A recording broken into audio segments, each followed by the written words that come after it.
'Jatadhara' 2 hours 10 minutes run time ఉన్న movie prime వీడియోలో streaming అవుతుంది. మూవీ ఎలా ఉందో తెలుసుకోబోయే ముందు కొంచెం సబ్స్క్రైబ్ చేసుకోండి. మాకు కొంచెం సపోర్ట్ ఇచ్చినట్టు ఉంటుంది. మూవీ నాకైతే నచ్చలేదండి. మూవీలో నిధులు, పిశాచాలు, దైవత్వం గురించి ఎన్నో అంశాలు ఉన్నప్పటికీ సినిమా ఏమాత్రం కూడా ఆకట్టుకోలేకపోయింది. స్టోరీలోకి వెళ్తే శివ అలియాస్ సుధీర్ బాబు ఒక గోస్ట్ హంటర్. సైన్స్ని తప్ప దయ్యాలను అస్సలు నమ్మడు. ఎక్కడైనా దయ్యాలున్నాయని వినిపిస్తే చాలు వెంటనే అక్కడికి వెళ్ళిపోయి సైంటిఫిక్గా దయ్యాలు లేవని ప్రూవ్ చేస్తూ ఉంటాడు.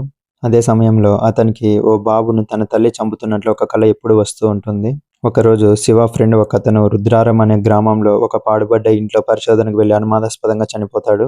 ఆ ఇంట్లో లంక బిందెలకు కాపలాగా ఉండే ఒక ధన పిశాచి అలియాస్ సోనాక్షి సిన్హా అతన్ని బలి తీసుకుందని ప్రచారం వినిపించడంతో దాన్ని ఛేదించేందుకు శివ ఆ ఊర్లోకి వెళ్తాడు. అసలు ఆ ఇంట్లో ఉన్న ధన పిశాచి నేపథ్యం ఏంటి, దానికి శివకు ఉన్న విరోధం ఏంటి, లంక బిందెలు దక్కించుకోవాలని ఆశపడ్డ శివ మేనత్త శోభ అలియాస్ శిల్పా శిరోద్కర్ కథ ఏమిటి అన్నది మిగతా స్టోరీ. నిధులు, దానికి రక్షణగా ఉండే పిశాచి బంధాల నేపథ్యాలతో చాలా సినిమాలే ఉన్నప్పటికీ ఈ జటాధర మూవీలో ధన పిశాచి బంధనం అనే కాన్సెప్ట్ని యూజ్ చేశారు. కాన్సెప్ట్ బాగున్నప్పటికీ ఏమాత్రం కూడా ఎంగేజ్ చేయలేకపోయింది. స్టార్టింగ్ స్టోరీ ఎక్స్ప్లెనేషన్ ఇచ్చే తీరు బాగున్నప్పటికీ సినిమా మొత్తం కూడా చాలా డల్గానే ఉంటుంది. ఫస్ట్ హాఫ్లో అయితే ఏ సీన్ ఎందుకు వస్తుందో కూడా తెలియదు. ఒక సీన్ వస్తూ ఉంటుంది, అది కంప్లీట్ అవ్వకుండానే ఇంకొక సీన్లోకి ఎంటర్ అయిపోతుంది. ఫస్ట్ హాఫ్తో కంపేర్ చేస్తే సెకండ్ హాఫ్ పర్లేదనే చెప్పాలి. ఫ్లాష్ బ్యాక్లో నిధి కోసం చేసే ప్రయత్నం పర్లేదనిపిస్తుంది. క్లైమాక్స్లో యాక్షన్ సీక్వెన్స్ పెద్దగా ఆకట్టుకోలేకపోయింది. సినిమాలో ఏదైనా బాగుంది అంటే అది సోనాక్షి సిన్హా అండ్ సుధీర్ బాబుల పర్ఫార్మెన్స్ మాత్రమే అని చెప్పాలి. అంతకు మించి పెద్దగా చెప్పుకోవడానికి ఏమీ లేదు.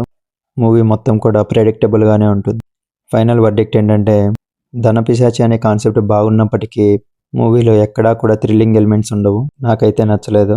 ఫ్యామిలీతో కలిసి చూడొచ్చు, ఎలాంటి అడల్ట్ కంటెంట్ లేదు. దీనికి నేను ఇచ్చే రేటింగ్ 2/5. మీకు గన నా రివ్యూ నచ్చినట్లయితే లైక్ చేయండి, షేర్ చేయండి, అలాగే సబ్స్క్రైబ్ చేసుకోండి. మీరు గన మూవీ చూసి ఉంటే మీ ఒపీనియన్ని కామెంట్లో తెలపండి. Thank you.